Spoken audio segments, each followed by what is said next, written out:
Armonizando tu ser con la palabra de Dios, leída de la Biblia latinoamericana en el Nuevo Testamento del Evangelio de Marcos, desde el capítulo 3 en adelante. Curación del hombre de la mano seca. Otro día entró Jesús en la sinagoga y se encontró con un hombre que tenía la mano paralizada. Pero algunos estaban observando para ver si lo sanaba Jesús en día sábado. Con esto tendrían motivo para acusarlo. Jesús dijo al hombre que tenía la mano paralizada: ponte de pie y colócate aquí en medio. Después les preguntó: ¿qué nos permite la ley hacer en día sábado? ¿Hacer bien o hacer daño? ¿Salvar una vida o matar? Pero ellos se quedaron callados. Entonces Jesús paseó sobre ellos su mirada, enojado y muy apenado por su ceguera, y dijo al hombre: extiende la mano.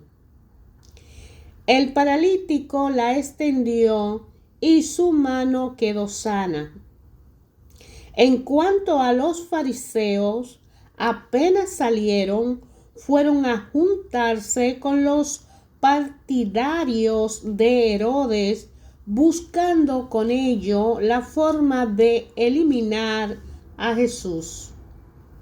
Jesús se retiró con sus discípulos a orilla del lago y lo siguió una gran muchedumbre de Galilea, también de Judea, de Jerusalén y de Idumea, del otro lado del Jordán y de las tierras de Tiro y Sidón.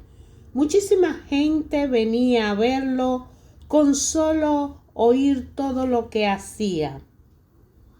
Jesús mandó a sus discípulos que tuvieran lista una barca para que toda aquella gente no lo atropellase, pues al verlo sanar a tantos, todas las personas que sufrían de algún mal se le echaban encima para tocarlo.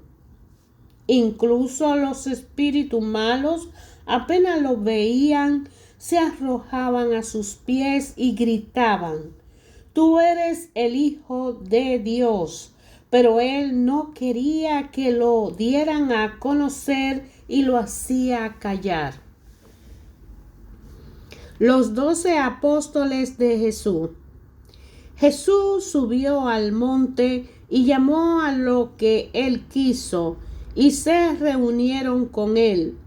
Así instituyó a los 12, a lo que llamó también apóstoles, para que estuvieran con él y para enviarlos a predicar, dándoles poder para echar demonios.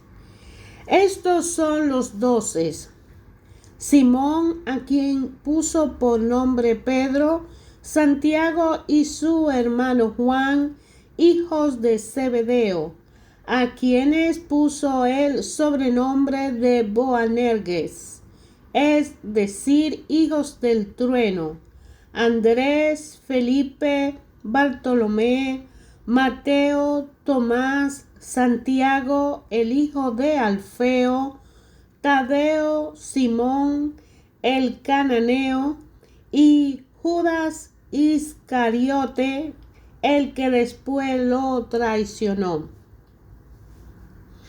El pecado contra el Espíritu Santo. Vuelto a casa, se juntó otra vez tanta gente que ni siquiera podían comer. Al enterarse sus parientes de todo lo anterior, fueron a buscarlo para llevárselo, pues decían: se ha vuelto loco. Mientras tanto, unos maestros de la ley que habían venido a Jerusalén decían: está poseído por Beelzebú, jefe de los demonios, y con su ayuda expulsa a los demonios. Jesús les pidió que se acercaran y empezó a enseñarle por medio de ejemplos. ¿Cómo puede Satanás echar a Satanás? Si una nación está en lucha interna, esa nación no podrá mantenerse en pie. Y si una familia está dividida, con divisiones internas, esa familia no podrá subsistir. De igual modo, si Satanás lucha contra sí mismo y está dividido, no puede subsistir y pronto llegará a su fin. La verdad es que nadie puede entrar en la casa del fuerte y arrebatarle sus cosas si no lo amarra primero. Entonces podrá saquear su casa. En verdad les digo, se le perdonará todo a los hombres, ya sean pecados o blasfemias contra Dios, por muchos que sean. En cambio, el que calumnie al Espíritu Santo no tendrá jamás perdón, pues se queda con un pecado que nunca lo dejará. Y justamente ese era su pecado cuando decían: está poseído por un espíritu malo. La verdadera familia de Jesús. Entonces llegaron su madre y sus hermanos, se quedaron afuera y lo mandaron a llamar. Como era mucha la gente sentada en torno a Jesús, le transmitieron este recado: tu madre, tus hermanos y tus hermanas están fuera, preguntan por ti. Él le contestó: ¿quiénes son mis madre y mis hermanos? Y mirando a los que estaban sentados a su alrededor, dijo: estos son mi madre y mis hermanos, porque todo el que hace la voluntad de Dios es hermano mío y hermana y madre. Palabra de Jesús. Hermanos, la curación del hombre de la mano seca. Aquí la primera preocupación de Marco no es el milagro que Jesús realiza curando al hombre que tiene la mano paralizada. Quiere más bien poner de relieve la actitud de Jesús respecto del sábado. Este hecho comprueba la palabra que Jesús dijo: según los fariseos, estaba permitido faltar al descanso sabático para salvar a alguien de un peligro de muerte. Jesús va a ampliar esta regla. Para él, no hacer el bien es hacer el mal, y no sanar es matar. Los fariseos se callaron, sabían que Jesús tenía razón, pero su orgullo de maestro de religión le impedía reconocerlo. Su acuerdo con los herodianos, que eran sus enemigos, lo confirma. En Galilea no se podía condenar a nadie sin permiso de Herodes. Necesitaban pues el apoyo de los partidarios del rey. El Evangelio de Marco hace hincapié aquí en la mala fe, nacida del orgullo, que vuelve al hombre ciego ante el llamado de Dios a que se transforme interiormente. Es más fácil unirse entre adversarios para silenciar al que denuncia una injusticia o proclamar una verdad que le molesta a todos ellos. Aquí también vemos los 12 apóstoles de Jesús, asediado por el sinnúmero de afligidos que buscaban un alivio para sus males. Jesús se busca ayudantes. Fue en un cerro donde Moisés y Elías se reunieron con Dios. Allí le confió Dios su misión, como se ve en el libro de Éxodo, capítulo 19, y en el libro Primera de Reyes, capítulo 19, donde habla de Elías y Dios reunido en el monte.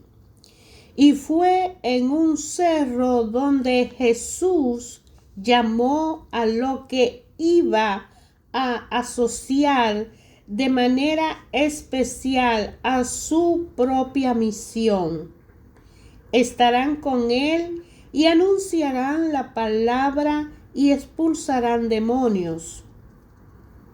El Evangelio de Marcos nos indica así lo que es la iglesia, una comunidad reunida por Jesús y alrededor de él, donde los hombres reciben la palabra de Dios y son liberados de la esclavitud del demonio. ¿Qué sabemos de estos 12 que pasarían a ser los mandatarios de Jesús? La base de su iglesia, los maestros de la fe, y el núcleo del grupo lo formaban pecadores del lago y con ello un publicano. Mateo, un maestro de la ley, Bartolomé y algunos más, de los cuales solo sabemos que Jesús lo había escogido entre hombres del pueblo.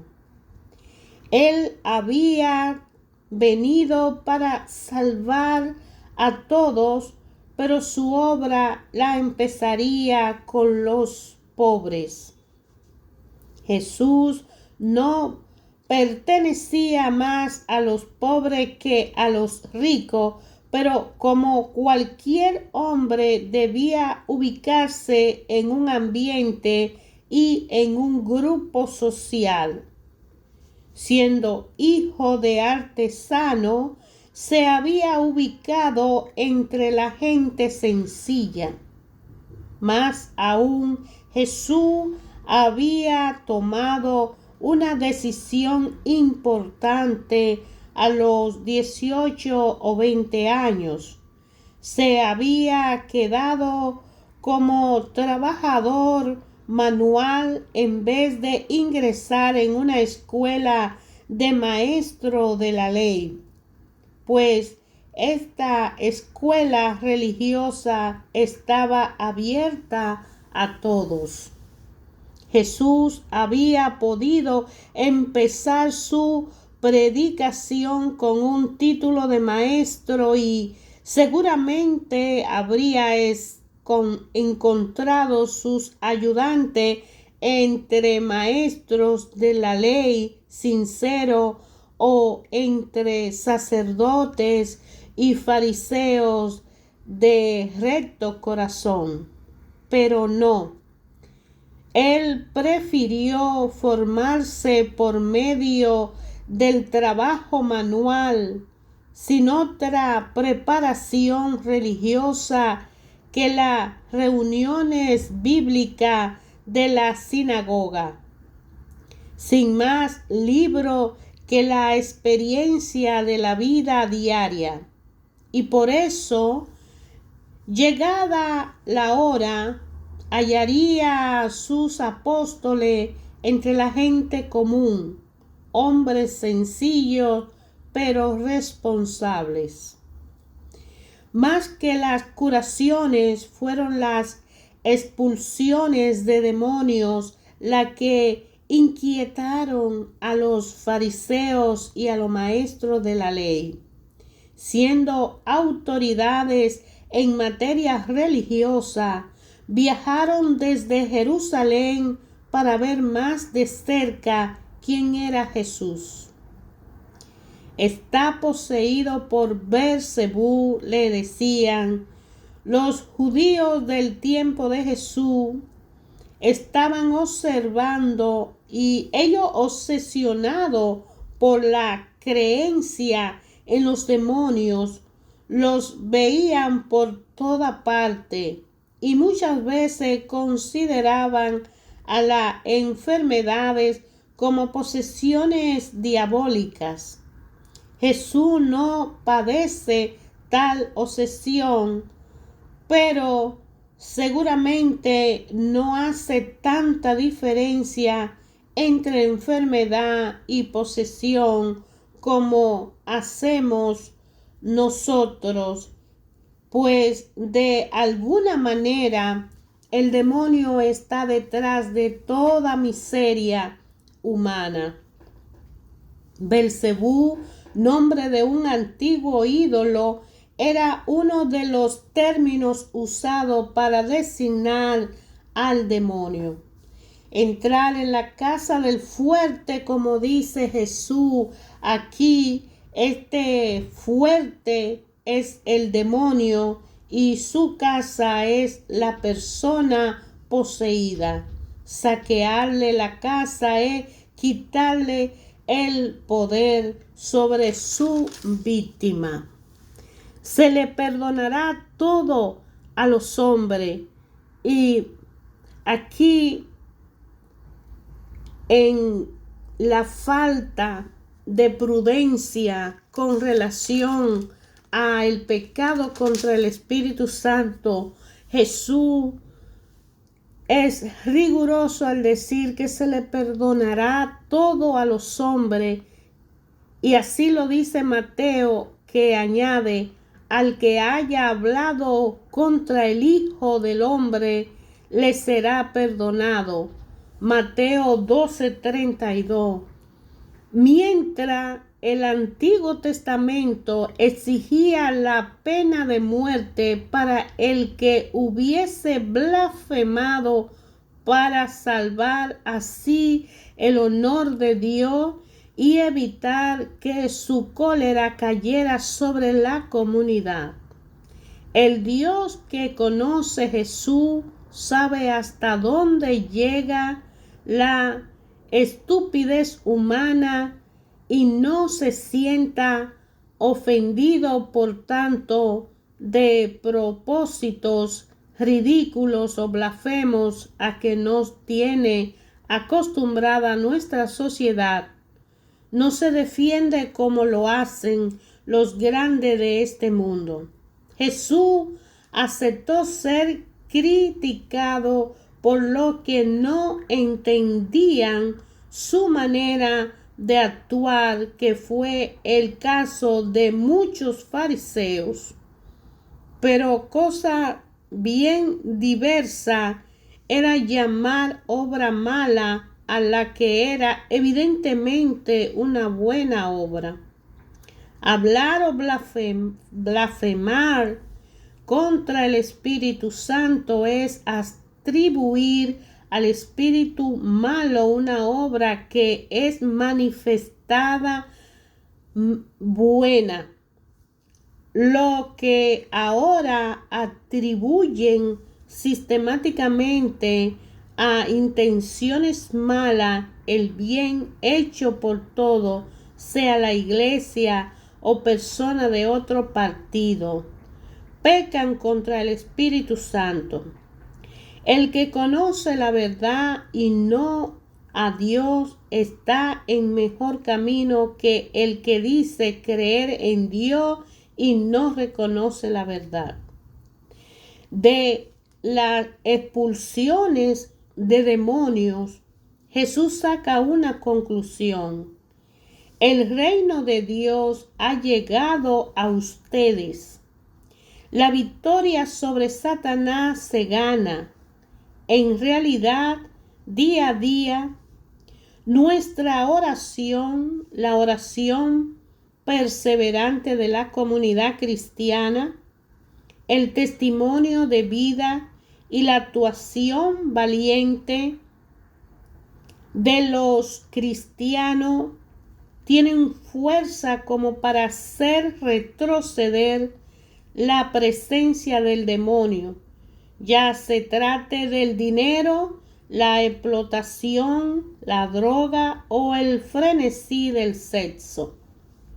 Jesús ha perdido a sus familiares, pero ha encontrado a sus verdaderos hermanos. Desde el día en que nos comprometemos en la obra de Dios, nos toca descubrir hermanos y hermanas y a una madre, María, de la que el Evangelio dice: dichosa eres por haber creído.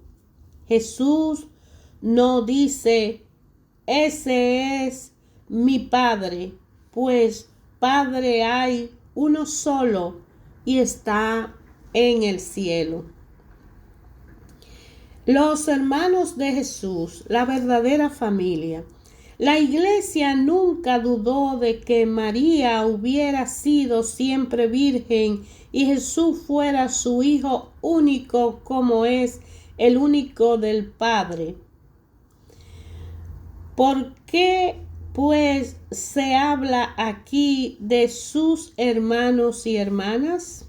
En primer lugar, digamos que en hebreo se llama hermano a cualquier pariente. En más de 500 lugares del Antiguo Testamento, hermano indica un parentesco más o menos próximo, la pertenencia a la misma familia, al mismo clan, a la misma tribu o al mismo pueblo.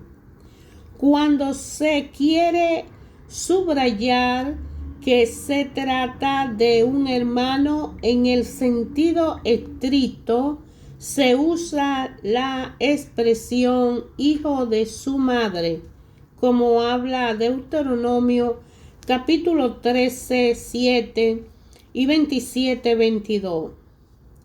Luego recordemos que en la primera iglesia, en el tiempo en que se escribían los evangelios, había un grupo influyente integrado por la parentela de Jesús y sus paisanos de Nazaret.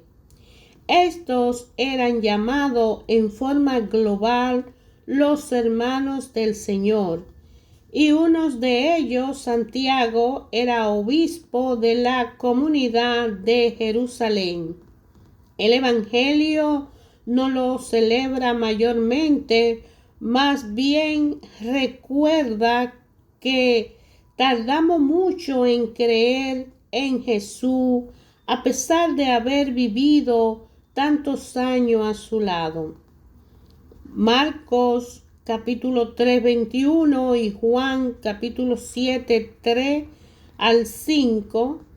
Pero al hablar de ello o de algunos de ellos, los designa con el nombre que le daba la comunidad, los hermanos del Señor, o bien fulano, hermano de Jesús. alguien podría decir, y si bien la palabra hermano puede designar a los primeros lejanos, también puede designar a los hermanos en el sentido estricto. Y miremos pues más de cerca quiénes son esos hermanos de Jesús a los que se menciona cuando Jesús pasa por Nazaret. Son Santiago y José. Mateo en su evangelio dice José, Judas y Simón. Ahora bien, entre las mujeres que estaban al pie de la cruz, Marcos menciona a una tal María, madre de Santiago, el menor, y de José. Si se tratase de María, la madre de Jesús, sería muy extraño que precisamente en ese momento se le presentase solo como la madre de Santiago y de José, y no como la madre del ajusticiado. También sería muy extraño que fuera mencionada después de María Magdalena. Juan dice que esta María, mujer de Cleofás, era la hermana, es decir, probablemente una parienta próxima de María, como lo dice Juan capítulo 19, versículo 25. Debemos pues admitir que Santiago y José eran los hijos de esta otra María, como lo dice Mateo capítulo 28, versículo 1, que formaban parte del grupo de las mujeres de Galilea, como también Lucas en el capítulo 23, versículo 55 lo dice. Santiago y José eran primos de Jesús, pero tal vez no fuesen sus primos hermanos. Simón y Judas, por su parte, eran primos más lejanos, pues se nombra después de ellos. A partir de la cruz, cada uno de nosotros tiene una oportunidad de reconocerse y ser y trabajar hacia un hombre nuevo en nuestro ser. Al tener una relación personal con el Padre a través y por medio de su Hijo Jesucristo, con la fuerza, la dirección y la ayuda del Espíritu Santo. Estamos llamados a buscar la salvación, cada uno de una forma directa, personal, particular, individual, y obtener la salvación y trabajar nuestra salvación día a día, cargando con nuestra propia cruz y llegar así como Jesús hasta el último momento que lo decida nuestro Creador, y entregar esa cruz allí y decirle al Padre: he aquí la obra que me diste, he aquí la he terminado. Ojalá y cada uno de nosotros pudiera hacerlo a tiempo para que pudiéramos completar nuestro trabajo que nos corresponde en el plan salvístico que el Padre, a través de su Hijo Jesucristo, derramó en esa cruz del Calvario, y en esa madrugada de la resurrección nos tocó a cada uno en el íntimo rincón de nuestro ser, diciendo: yo te amo.